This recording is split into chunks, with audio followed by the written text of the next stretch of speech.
Time management और productivity एक बहुत ही रेयर स्किल है। काम को सही समय पर पूरा करना बहुत से लोगों के लिए बहुत ही मुश्किल होता है।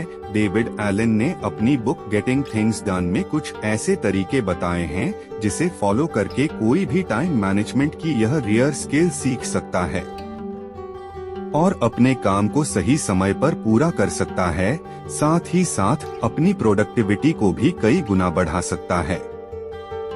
लोग कई बार कहते हैं कि मैं बहुत बिजी हूँ, लेकिन इतना बिजी होने के बाद भी उनके जरूरी काम अक्सर बाकी रह जाते हैं। सुबह से रात तक काम करने के बाद भी रात में यही देखने को मिलता है, बहुत सारे काम बचे रह जाते हैं, जिसकी वजह से प्रेशर बढ़ता चला जाता है।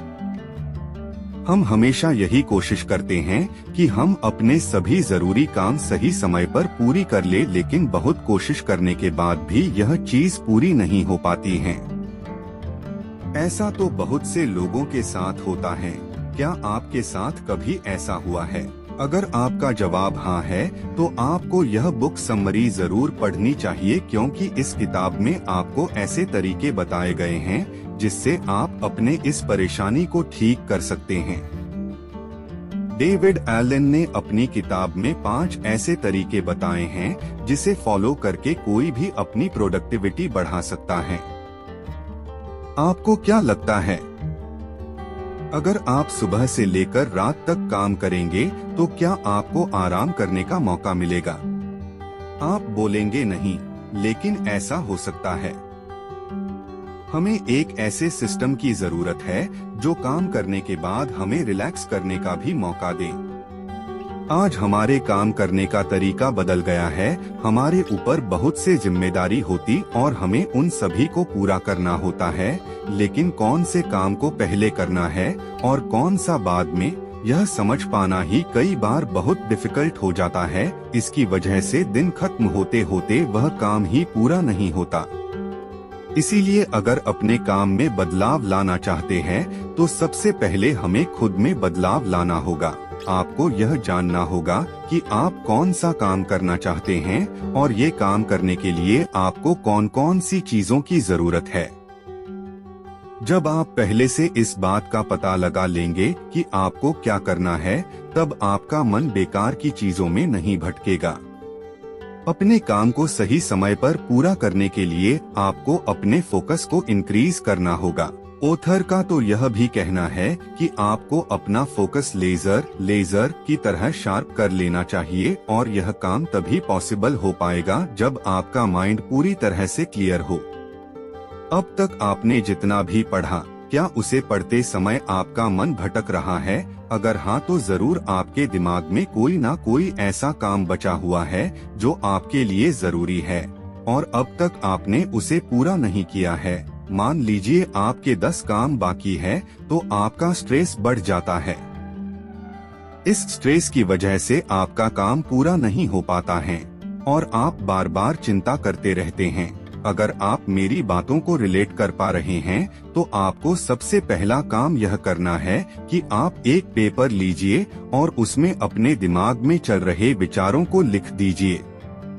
अपने दिमाग में चल रहे कामों को पेपर पर लिखने के बाद आपको उसमें डेडलाइन भी सेट करनी चाहिए। आपको ऐसा इसलिए करना चाहिए क्योंकि जब तक आप अपना एक काम पूरा नहीं कर लेते, तब तक आपके दिमाग में बार बार उस आधे काम के ही विचार घूमते रहते हैं। डेडलाइन काम खत्म करने की अनुमानित दिनांक के साथ कामों को लिखने पर बनने वाली लिस्ट को टू डू लिस्ट कहते हैं। अपने कामों की एक क्लियर लिस्ट पर आने के बाद आप आसानी से अपने काम पूरे कर पाएंगे। कामयाब लोगों के द्वारा अपने काम को सही समय पर पूरा करने का यही सीक्रेट तरीका है। लेकिन कई बार टू डू लिस्ट बनाने के बाद भी लोग अपने दिमाग में चल रहे अच्छे आइडिया को इस टू डू लिस्ट में नहीं लिखते, जिसकी वजह से उनका यह लिस्ट अधूरा रह जाता है। इसीलिए ऑथर कुछ ऐसे तरीके बताते हैं जिसका यूज करके कोई भी अपने आप को बहुत इफेक्टिव बना सकता है और अपने काम को भी बेहतरीन तरीके से पूरा कर सकता है। इन तरीकों के बारे में हम बुक समरी में आगे जानेंगे। The 5 phases of project planning। सिर्फ एक आइडिया सोच लेने से या फिर एक गोल बना लेने से आपका काम पूरा नहीं होता है। अपने गोल्स को पूरा करने के लिए आपको प्लानिंग के साथ साथ सही एक्शन लेना होगा। लेकिन अपने गोल को पूरे करने के लिए आप तब तक कदम नहीं बढ़ा सकते जब तक आप सही तरह से प्लानिंग ना करें, और प्लानिंग भी कई अलग अलग तरह की होती है। हॉरिजॉन्टल प्लानिंग, जब आप किसी काम को इस तरह से प्लान करते हैं तब आपके काम को पूरा करने का चांस बहुत ज्यादा बढ़ जाता है, क्योंकि इस तरह के प्लानिंग में आपको बार बार अपना काम याद आते रहता है, जिससे आपके दिमाग में बार बार काम को पूरा करने की बात चलती है और इस तरह से काम पूरा भी हो जाता है। इस तरह की प्लानिंग से अपने टास्क को आप आसानी से ट्रैक कर सकते हैं। वर्टिकल प्लानिंग के अंतर्गत आपको चीजों को थोड़ा डिटेल में लिखना होता है। मान लीजिए आपकी कोई प्रॉब्लम है तो उस प्रॉब्लम के सलूशन के लिए आपको हर पॉसिबल स्टेप्स उस पेपर पर लिखना होगा। आप इसके लिए सॉफ्टवेयर भी यूज कर सकते हैं, लेकिन लिखना ज्यादा अच्छा है। जैसा कि आप भी जानते हैं कि हर इंसान एक दूसरे से अलग सोचता है, इसलिए प्लानिंग का कोई भी एक तरीका फॉलो करना उतना इफेक्टिव नहीं माना जाता है। लोग अपने काम तब सही ढंग से पूरा कर पाते हैं जब वह नेचुरल तरीके से प्लानिंग करते हैं। नेचुरल तरीके से की गई प्लानिंग में आप सभी आइडियाज और थॉट्स को सही तरह से एक्सप्रेस कर पाते हैं। अपने गोल को पूरा करने के लिए जब आप पूरी प्लानिंग कर लेते हैं तो उसके बाद आपको अपने प्लान्स को ऑर्गेनाइज करना पड़ता है। मान लीजिए डिनर करना आपका गोल है। सबसे पहले आपको किसी रेस्टोरेंट में अपनी सीट बुक करानी होगी। उसके बाद आपको सभी को बताना होगा कि आप डिनर पर जाने की सोच रहे हैं और आपको सभी को समय बताना होगा। समय बताने के बाद आपको ठीक समय पर अपने घर से रेस्टोरेंट के लिए निकलना होगा। रेस्टोरेंट पहुंचने के बाद जब आप अपनी सीट पर बैठ जाएंगे तब जाकर आपका काम पूरा होगा, मतलब आपका गोल कंप्लीट होगा। इस तरह से आपको अपने हर छोटे बड़े गोल्स को सही तरह से डिजाइन करके उसे पूरा करना पड़ता है। Getting started, setting up the time, space and tools. कभी कभी लाइफ में कुछ सिंपल चीजें अपना लेने से आपकी जिंदगी आसान हो जाती है। आज तक जितने भी सक्सेसफुल लोग हो गए हैं, उन्होंने सक्सेसफुल बनने के लिए कोई ना कोई जबरदस्त तरीका अपनाया है। अगर आप अपने दिमाग से अच्छा परफॉर्मेंस चाहते हैं तो सबसे पहले आपको अपने दिमाग को क्लियर रखना होगा, क्योंकि दिमाग में बहुत सारी चीजें भरकर रखने से आपका मन डिस्ट्रैक्ट होता रहेगा। अपने मन को अपने कंट्रोल में कैसा लाना है, इसके बारे में भी ऑथर बताते हैं। उनका कहना है कि अगर आप अपना मन अपने काबू में करना चाहते हैं तो आपको समय, जगह और कुछ टूल्स की जरूरत होगी।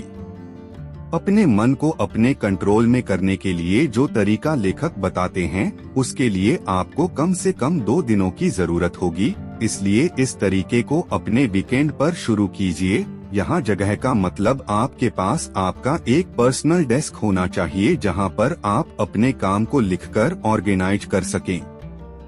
यहाँ टूल्स का मतलब वो चीजें हैं जिसका यूज आप अपने आइडिया को लिखने के लिए यूज करेंगे, जैसे पेपर, पेन, मार्कर। आप अपनी जरूरत के मुताबिक अपने डेस्क को सजा सकते हैं। इन टूल्स का इस्तेमाल सही तरह से करके सिस्टम बनाने के लिए आपको सबसे पहले एक कैलेंडर लेना है। कैलेंडर इसलिए क्योंकि कैलेंडर का काम होता है आपको जरूरी कामों की याद दिलाना, जैसे डॉक्टर की अपॉइंटमेंट, टाइम पर असाइनमेंट जमा करना या और कुछ। Collection, corralling their stuff. अपने डेस्क पर सभी जरूरी चीजें जमा कर लेने के बाद आपको अब अपना काम ऑर्गेनाइज करना होगा। इस काम को करने के लिए कम से कम 2 से 6 घंटे का समय लग जाता है। सभी चीजों को एक जगह करने के लिए आपको अपने घर में फेंके हुए सभी चीजों को एक साइड पर रखिए। सिर्फ फिजिकल ही नहीं, आपको अपने दिमाग में भी यह चीज करना होगा और अपने दिमाग में चल रहे ढेर सारी चीजों को एक जगह एक बास्केट में रखना होगा। ऐसा इसीलिए है क्योंकि जब लोग अपने आसपास चीजें बिखेर कर रखते हैं तब उनका दिमाग भी कूड़े के ढेर की तरह बिखरा रहता है।